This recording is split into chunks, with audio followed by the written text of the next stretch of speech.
Ok, yo tout le monde, c'est Dark Angel. Alors aujourd'hui, on se retrouve pour un petit training pour devenir astronaute. Je vous propose donc d'abord de faire un petit footing autour du parc. Ensuite, on enchaînera sur une petite méditation, sur quelque chose un peu plus muscu, un peu plus cardio, quelque chose voilà, qui va représenter ça. Allez, c'est parti, on se fait ça en musique.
Après la Seconde Guerre mondiale, le monde est divisé entre deux blocs, avec d'un côté le bloc de l'Est, l'URSS communiste, et de l'autre le bloc de l'Ouest, représenté principalement par les États-Unis, capitaliste. C'est la guerre froide. Il s'agit d'un conflit idéologique, mais surtout d'une course à qui aura la plus grosse. C'est pendant cette période que nous sommes témoins d'une course acharnée à la conquête spatiale, qui aboutira à un acte historique. L'homme marche sur la Lune, l'homme a quitté la Terre.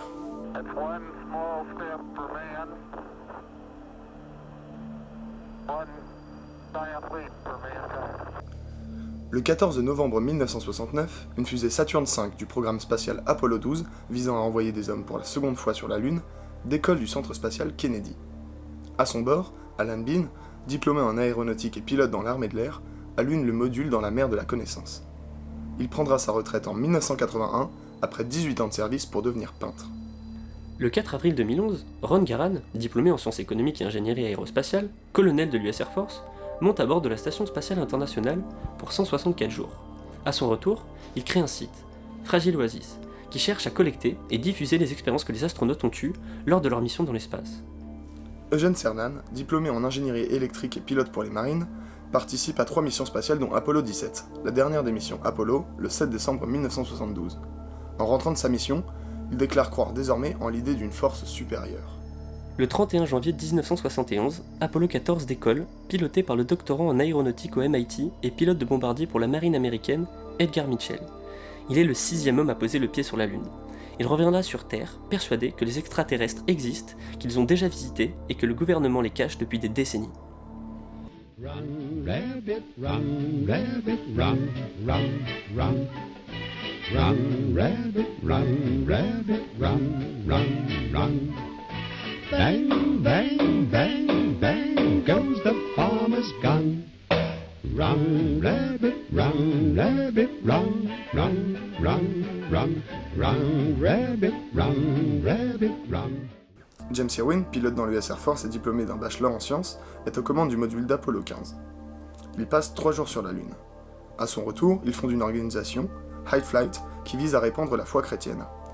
À partir de 1973, il conduira plusieurs expéditions sur le mont Ararat dans l'actuelle Turquie, à la recherche des restes de l'Arche de Noé. Tous ces hommes sont triés sur le volet. Ce sont tous d'excellents scientifiques, ils jouissent d'une condition physique exemplaire et ont tous été sélectionnés pour leur stabilité psychologique. Ils représentent la fine fleur de l'armée américaine et ont reçu une éducation militaire. Autrement dit, Mitchell, c'est pas le conspirationniste de la guerre de l'Est. Je les ai vus, des petits hommes verts en train de gambader comme ça avec leurs 1000 petits pieds. Ils ont des pieds et des bras, mais ils sont verts, gris, c'est dégueulasse, ils me dégoûtent, je les ai vus.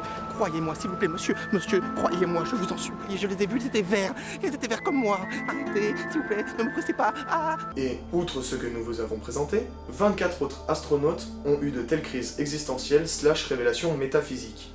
Alors, comment est-il possible que ces personnes censées représenter l'élite de la nation américaine reviennent de leur voyage céleste avec des comportements qui semblent défier toute logique scientifique? Comment l'intégralité de ces gens, les meilleurs des meilleurs, ont-ils pu être traumatisés par ce genre d'expérience? Traumatisé, c'est ici au sens laisser une trace à vie. Ça veut pas dire qu'il a fini en PLS dans une baignoire. Tata, t'es où? J'ai tellement peur. Maintenant, fermez les yeux. Essayez de vous imaginer à bord de la Station Spatiale Internationale. Vous êtes dans l'espace, à 400 000 mètres d'altitude. Vous vous amusez 5 minutes à flotter dans la station, puis vous regardez à votre gauche. Il y a un petit hublot, à travers lequel vous pouvez voir les étoiles, la Lune, Mars, le Soleil, et surtout, le vide spatial. Vous fixez l'horizon. Vous ne voyez rien, que du vide. À ce moment-là, vous vous rendez compte de l'immensité de l'espace. Puis, vous regardez à votre droite, et là vous la voyez. Elle est certes imposante, elle prend tout votre champ de vision, mais jamais vous ne l'avez vue comme ça. Pas à cette échelle en tout cas. C'est la Terre. Vous voyez les continents défiler, vous voyez des aurores boréales, des cyclones, des tempêtes se former et se déplacer sous vos yeux. Et puis, autour de cette boule, vous ne voyez rien, hormis quelques satellites. Le même vide que de l'autre côté. Et entre ce vide immense et cette énorme boule, vous remarquez une fine couche vert bleu. C'est l'atmosphère. Et vous savez que c'est cet écran, si fin pourtant, qui protège et abrite la vie. Elle a l'air si fragile, la Terre. Par cet exercice de pensée, vous vous approchez de ce qu'ont pu ressentir les hommes et les femmes qui ont eu la chance et le courage de s'aventurer dans l'espace. C'est ce que Frank White a nommé en 1987 l'Overview Effect, ou effet de point de vue général. Il s'agit d'un changement de conscience qui s'opère chez les astronautes lorsque ceux-ci voient la Terre. Lorsqu'on la voit suspendue dans l'espace, elle ressemble à une oasis fragile, protégée par une atmosphère fine comme du papier. Métaphoriquement, hein. En vrai, elle fait 800 km. Lorsqu'on l'admire, on ne voit ni frontières ni pays, on voit la Terre comme un tout, une sorte de vaisseau dont nous sommes les techniciens. Et c'est qui le pilote maintenant? La première conséquence de ce phénomène cognitif est qu'il inspirerait à une plus grande conscience écologique. On entend par là que l'individu prend conscience de la fragilité des conditions nécessaires à la vie et il se sent alors investi du devoir de la protéger. On observe également chez lui l'émergence d'une conscience supranationale. Ils se sont appartenir à un tout, non pas à une seule nation, mais à l'humanité tout entière. Enfin, l'Overview s'accompagne de révélations métaphysiques permettant de donner un sens à son existence, de prouver que quelque chose d'aussi beau n'est pas dû au hasard. Ce genre de sensation, comme rapporté par les astronautes, a déjà été vu dans l'histoire, notamment pendant la période des grandes découvertes. Il s'agissait alors de comprendre l'immensité de la nature sur Terre. Il y a différentes hypothèses qui permettent d'expliquer le pourquoi de l'Overview Effect. La première, c'est ce qu'on appelle le Big Picture Effect. Lorsqu'un astronaute fait face à l'immensité spatiale, il ressent à la fois à quel point il est minuscule et insignifiant, mais aussi qu'il fait partie intégrante de cette immensité, lui procurant le sentiment de l'universel. Il a alors une vision d'ensemble, non plus centrée sur lui, mais sur le reste, la Terre, l'humanité. Une autre hypothèse est celle de la sidération. Pour le professeur en psychologie Keltner, la sidération est ce qui se rapproche le plus d'une émotion collective, qui motiverait les individus à se comporter dans le sens du bien commun. La sidération permettrait de changer notre conscience d'étroite et centrée sur soi à large et centrée sur les autres. Il est possible d'expérimenter la sidération à travers un paysage hors du commun ou des activités en groupe, comme les rituels religieux, une fête, la danse, etc. Il existe cependant d'autres hypothèses, plus ou moins contradictoires, qui tentent également d'expliquer le changement brutal de comportement des astronautes en retour de mission. Étant largement hors de portée de toute forme de secours potentiel, et évoluant dans un milieu hostile à toute forme de vie, la moindre petite erreur peut se révéler fatale. L'expérience émotionnelle résultant de situations stressantes modifierait en profondeur le rapport à la vie de l'individu. Pour d'autres, l'overview trouverait une explication dans le fait qu'une mission représente le moment le plus important de la vie d'un astronaute, pour lequel il s'est longuement entraîné. Ils sont sous les yeux émerveillés du monde entier et deviennent l'étendard de toute une nation. L'astronaute réalise alors que plus aucune expérience ne sera à la hauteur de celle-ci par la suite. Cette pensée provoque une réaction émotionnelle à l'origine des comportements observés par la suite. Enfin, l'hypothèse la plus cynique soutient que le changement de comportement observé chez les astronautes serait tout simplement un tissu de mensonges inventé par ceux-ci pour rester sous le feu des projecteurs ou pour préserver une célébrité sur le déclin. Mes chercheurs et moi-même avons pu observer, volant en direction de notre planète Terre, une énorme baleine volante. On peut donc affirmer que dans les alentours de Sirius 4, il existe bel et bien une planète peuplée uniquement de baleines volantes. Sur ce, merci, je vais déguster du caviar dans ma loge. Ce que je ne vous ai pas dit, c'est que Frank White n'a pas seulement donné un nom à cet effet, il a aussi créé un institut. L'Overview Institute est un organisme à but non lucratif dont l'objectif est très simple, médiatiser l'Overview Effect. Selon eux, subir une telle expérience permettrait de rapprocher les hommes sous un dénominateur commun, l'humanité, et lui donner le rôle de gardien de la planète. Ainsi, l'Overview Effect permettrait de mettre fin aux guerres et au réchauffement climatique, simplement en modifiant le point de vue de chacun vers une vision plus globale. Est-ce que vous connaissez cette photo? Elle est belle, hein, notre planète. Cette image, appelée Earthrise ou Lever de Terre en français, a été prise à l'occasion de la mission Apollo 8 par William Anders en 1968. Cette photo est considérée comme l'origine des préoccupations environnementales et des mouvements écologiques, et a même permis de formuler l'hypothèse Gaïa, un truc très compliqué de biogéométéorologue, mais qui considère plus ou moins que la Terre est un être vivant, influençant et influencé par ses habitants. On est juste en plein dans l'overview là. Ce qui s'est passé avec la photo Earthrise ou la photo Pale Blue Dot, c'est ce que l'Institut essaie de reproduire en médiatisant les faits. Avec les avancées technologiques, il est possible maintenant de voir de chez soi la Terre telle que les astronautes l'ont vue pendant leur mission orbitale. Le site de l'ISS permet par exemple d'accéder en temps réel aux caméras extérieures de la station. L'imagerie par satellite donne l'accès à des images en qualité HD, et avec les avancées de la réalité virtuelle, on pourra bientôt simuler quelqu'un qui flotte dans l'espace ou une sortie extravéhiculaire sur Mars. À quand le jeu 2001 l'Odyssée de l'espace? Un récent documentaire, sobrement intitulé Overview, recueille les expériences des astronautes entrecoupées d'images de la Terre afin de sensibiliser à l'Overview Effect. Le problème, c'est qu'entre voir la Terre à travers un écran et à travers un hublot, c'est pas du tout la même chose, sinon le problème serait résolu depuis longtemps.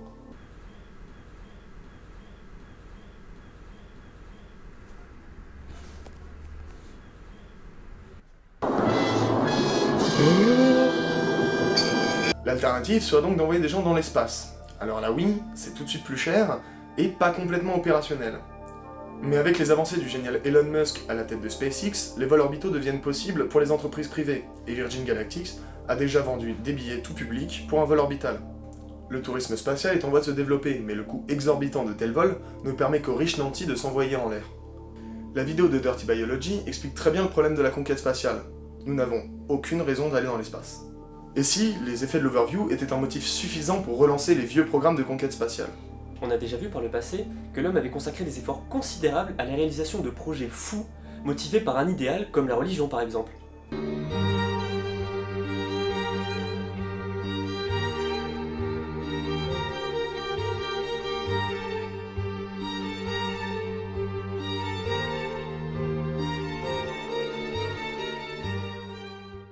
Pour résumer un peu tout ça, l'Overview permet de nous réunifier sous la coupe de l'humanité, de penser à notre avenir en tant qu'espèce et colon de la Terre. Cette réappropriation de notre humanité en tant que supragroupe est fondamentale pour la continuité de notre existence. Et c'est pour ça que j'aimerais vous parler de Watchmen. Si vous l'avez pas vu, regardez-le, si vous l'avez pas lu, lisez-le, bref, faites un truc. Dans Watchmen, le monde est au bord de l'apocalypse, avec des tensions qui s'accroissent entre le bloc de l'Est et le bloc de l'Ouest. Afin de plonger le monde dans une paix durable, Adrian Veidt, aka Ozymandias, va faire croire à une fausse attaque extraterrestre afin de réunir l'humanité contre une menace commune. Ce que nous apprend la psychologie sociale, c'est que lorsque deux groupes sont en conflit, les réunir autour d'une activité supraordonnée, un but commun, permet d'atténuer ces conflits, réduire les préjugés et les stéréotypes. L'overview est donc un moyen parmi tant d'autres d'obtenir ces effets, de réunir les hommes autour d'un seul groupe, l'humanité, dont le rôle sera de protéger la Terre. L'espèce humaine pourra alors se tourner comme un seul homme vers un avenir plus radieux. Je suis prêt. Très bien. Pour finir, je n'utiliserai pas mes mots, mais ceux du génie Carl Sagan dans son fameux discours Pale Blue Dots pour accompagner notre odyssée. DJ, fais péter le son. That's here. That's home. That's us. On it, everyone you love, everyone you know, everyone you ever heard of, every human being who ever was, lived out their lives.